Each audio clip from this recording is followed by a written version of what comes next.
Have you ever been working on something and then you just have a wire break? Today I'm going to show you how to fix that without having to buy a replacement wiring harness or anything of the sort. We're going to solder these two pieces of wire together. You're going to need your strippers and compare the size of the wire to the next largest hole. This is supposed to be 18 gauge wire. So I'm going to line it up, and it looks like it might be 20. And there we have it. Now we also need to do this to the wire on the other side. So I'm just going to go and put it right in the 20 gauge, just like so.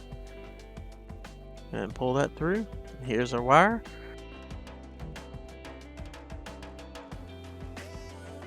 What this will let us do is fan these wires out.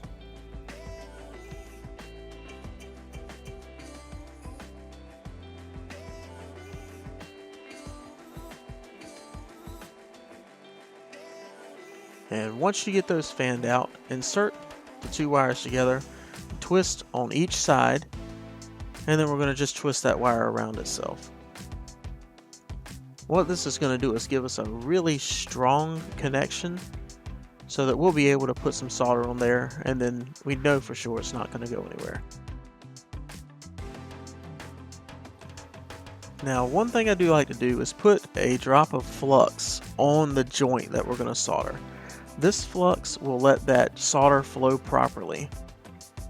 Most electronic solder does already have some of this built in to the solder, but this does a really good job of letting everything flow. I've already got my soldering iron heated up. Once we get this joint heated up, there we go, solder is going to flow right in.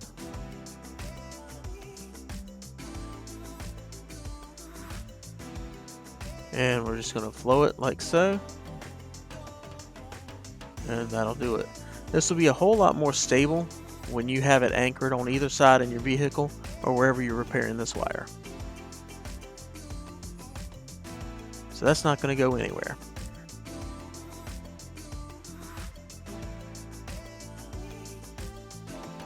And there we have it.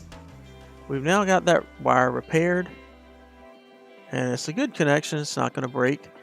If you would like to make it a little prettier, you can put a piece of heat shrink tubing on before soldering it together. Anyways, I hope you enjoyed the video.